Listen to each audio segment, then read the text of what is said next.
इस बीच प्रधानमंत्री नरेंद्र मोदी ने उत्तर प्रदेश चुनाव के लिए आज एक नया मुद्दा फिक्स कर दिया। प्रधानमंत्री मोदी ने तय कर दिया कि यूपी के अगले 4 राउंड का इलेक्शन आतंकवाद के इश्यू पर लड़ा जाएगा। मोदी ने हरदोई की पब्लिक मीटिंग में आतंकवाद के मुद्दे पर समाजवादी पार्टी और अखिलेश यादव पर अब तक का सबसे तीखा प्रहार किया।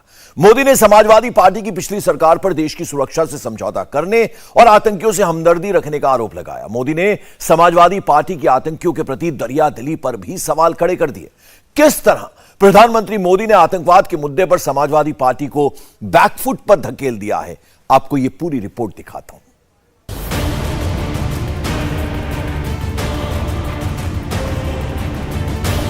हर हर गंगे, हर हर गंगे,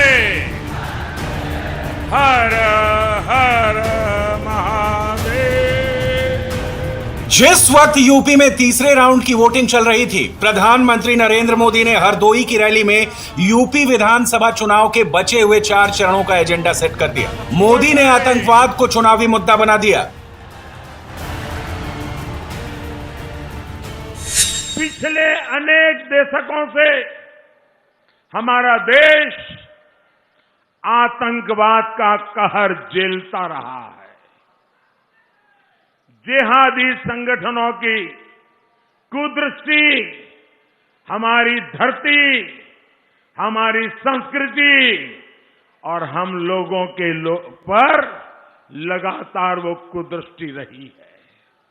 और हम आप सभी जानते हैं कि जब आतंकी हमला होता है, आतंकवाद बढ़ता है, तो इसका सबसे ज्यादा नुकसान गरीब को, मध्यम वर्ग को, उन्हीं को उठाना पड़ता है, उन्हीं को निभाना पड़ता है।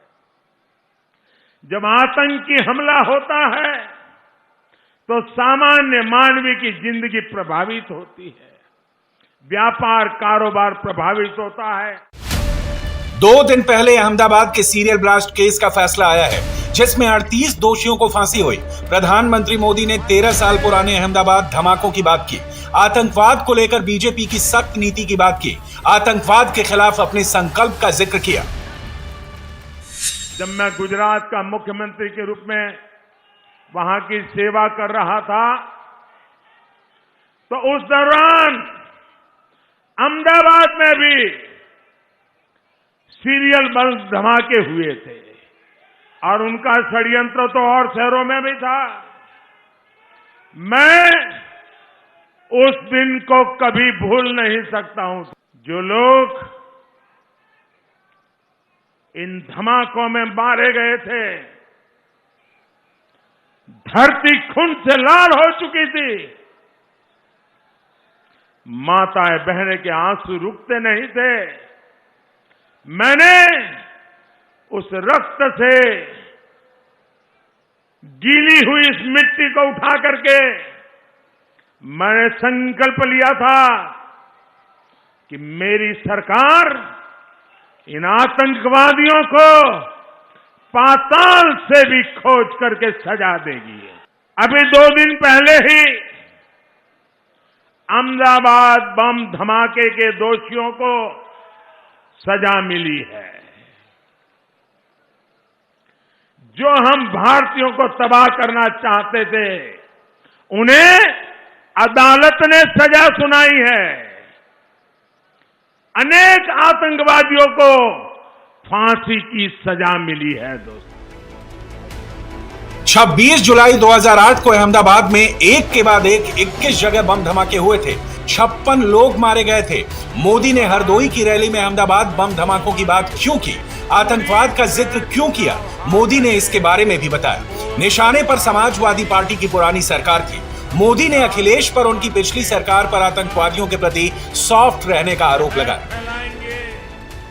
आज मैं विशेष तौर पर इसका जिक्र इसलिए कर रहा हूं क्योंकि कुछ राजनीतिक दल ऐसे ही आतंकवादियों के प्रति मेहरबान रहे हैं। ये राजनीतिक दल वोट बैंक के स्वार्थ में आतंकवाद को लेकर नरमी बरतते रहे हैं। ये देश की सुरक्षा के लिए बहुत खतरे की बात है। इसलिए हर देशवासी को इसके बारे में जानना जरूर चाहिए। और ये गुजरात में बम धमाके हुए, कभी आपने सुना नहीं होगा।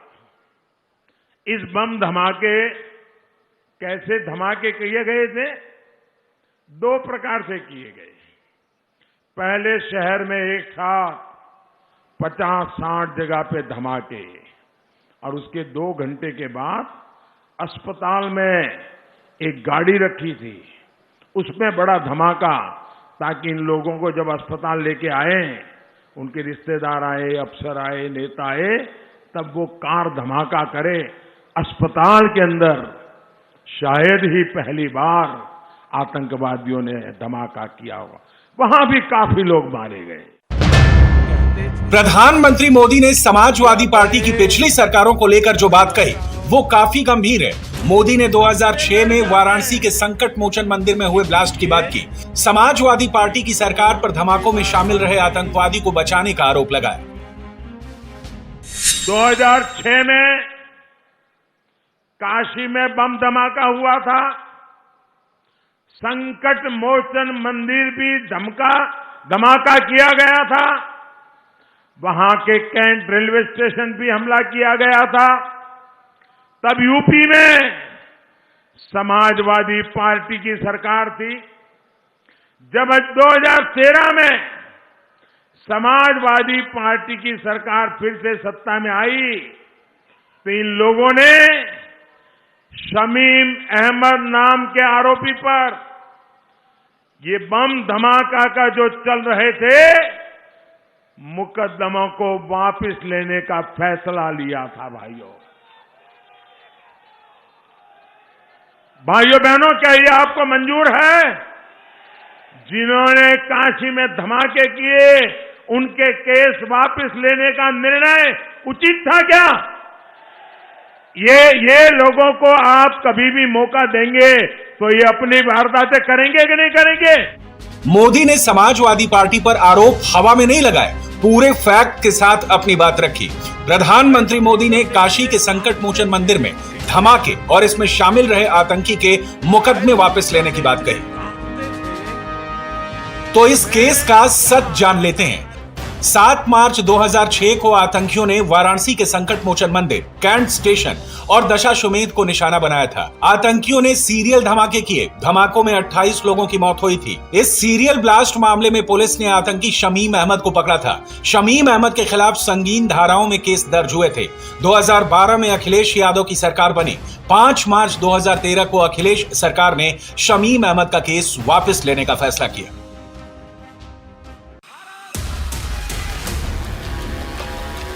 नरेंद्र मोदी जिंदाबाद। समाजवादी पार्टी की सरकार पर सिर्फ काशी में सीरियल धमाके करने वाले आतंकियों के प्रति नरम रुख करने का आरोप नहीं है। मोदी ने गोरखपुर बम धमाकों को लेकर भी समाजवादी पार्टी पर बड़े आरोप लगाए। आपको याद होगा 2007 में गोरखपुर में आतंकी हमला हुआ था। 2013 में समाजवादी सरकार ने तारिक कासमी नाम के आरोपी से केस वापस ले लिया था, लेकिन अदालत इसके लिए तैयार नहीं हुई और फिर तारिक को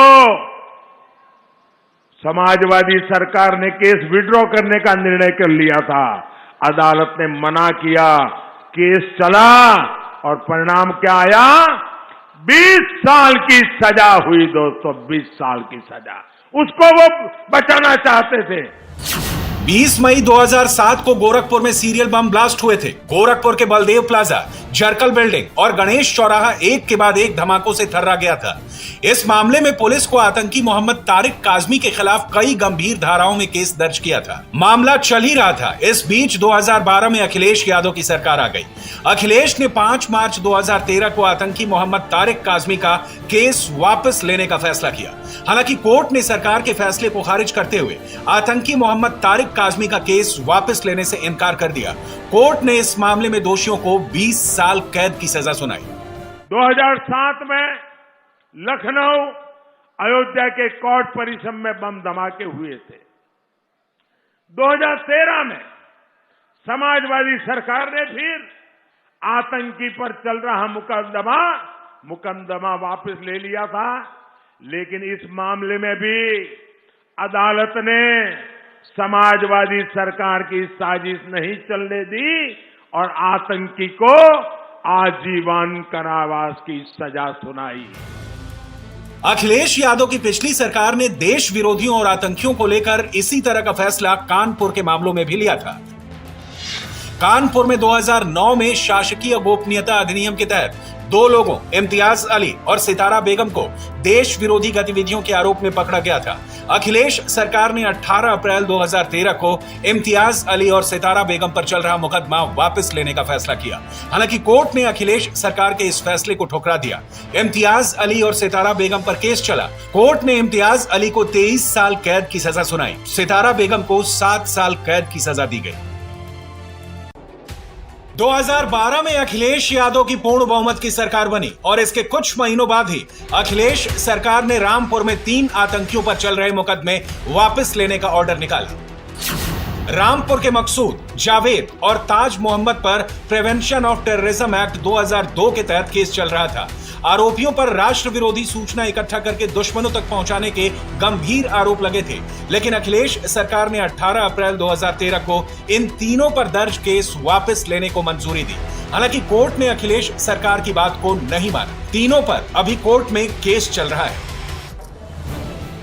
बाराबंकी के एक मामले में भी अखिलेश सरकार ने देश के खिलाफ काम करने वाले 2 लोगों पर दरियादिली दिखाई थी।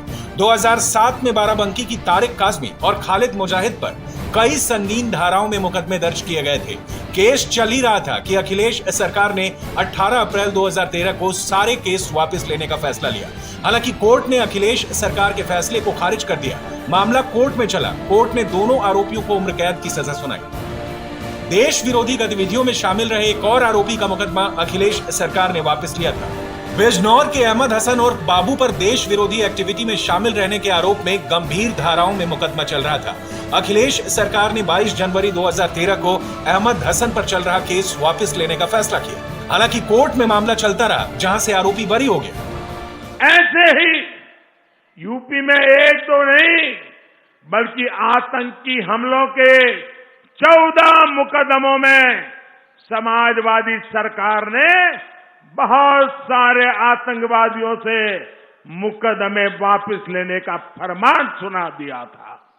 क्या आतंकवादियों पर रहम करना ठीक है क्या?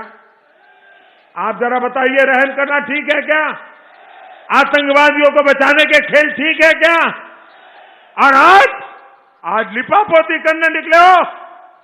ये लोग विस्फोट कर रहे थे, धमाके कर रहे थे और समाजवादी पार्टी सरकार इन आतंकवादियों पर मुकदमा तक नहीं चलने दे रही थी।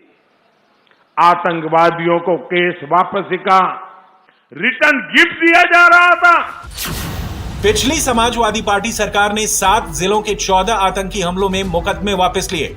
इनमें लखनऊ में 6 आतंकियों के खिलाफ चल रहे मुकदमे वापस लिए गए, जबकि कानपुर में 3 आतंकियों के केस वापस लेने का फैसला लिया गया। इसी तरह अखिलेश सरकार ने वाराणसी, गोरखपुर, रामपुर और बाराबंकी में एक-एक केस वापस लिया गया।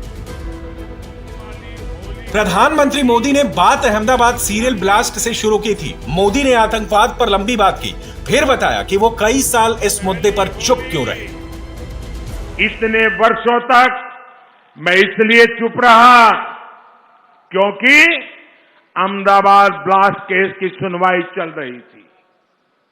आज जब अदालत ने आतंकियों को सजा सुना दी है तो मैं अब विषय को देश के सामने उठा रहा हूं। अहमदाबाद में हुए धमाकों में आतंकियों ने साइकिल का इस्तेमाल भी किया था। मोदी ने अहमदाबाद के धमाकों को यूपी के चुनाव से जोड़ा।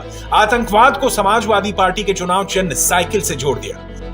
यहां समाजवादी पार्टी का जो चुनाव सिंबल है ना, उनका चुनाव का निशान है ना, तो शुरू में जो बम धमाके हुए, वो सारे के सारे बम धमाके उन्होंने बम साइकिल पर रखे हुए थे। अब देखिए, साइकिल पे बम रखे हुए थे और जहां लोग सब्जी वगैरह खरीदने के लिए आते हैं, वहीं साइकिल पार्क करके चले गए थे और एक समय चारों तरफ ये साइकिलों पर रखे हुए बम धमाके फूटे। मैं हैरान हूं, ये साइकिल को उन्होंने क्यों पसंद किया। आतंकवाद के सवाल पर प्रधानमंत्री मोदी ने समाजवादी पार्टी के साथ साथ कांग्रेस पर भी तीखे वार किए। बात आतंकियों पर दर्ज केस वापसी से शुरू हुई थी। मोदी ने ओसामा बिन लादेन पर कांग्रेस और समाजवादी पार्टी के नेताओं के पुराने बयान याद दिला दिए। समाजवादी पार्टी और कांग्रेस के नेताओं का रवैया और भी खतरनाक रहा है। ये लोग ओसामा जैसे आतंकवादी को जी कहकर बुलाते हैं। ये लोग बाटला हाउस एनकाउंटर में आतंकवादियों के सफाए पर आंसू बहाते हैं। ये लोग किसी दिन भारतीय सेना का अपमान करते हैं, किसी दिन पुलिस को बेइज्जत करते हैं। प्रधानमंत्री मोदी ने आतंकवाद के इश्यू पर लंबी बात की, उदाहरण देकर समझाया कि समाजवादी पार्टी आतंकियों के प्रति सॉफ्ट है। मोदी ने लोगों को समझाया कि अगर कोई आतंकवाद के खिलाफ सख्ती से खड़ा हो सकता है, आतंकवादियों को उनके किए की सजा दिलवा सकता है, तो वो बीजेपी। इंडिया टीवी हर वक्त हर जगह डाउनलोड करने के लिए सर्च करें India TV news Google play store या ऐप स्टोर पर।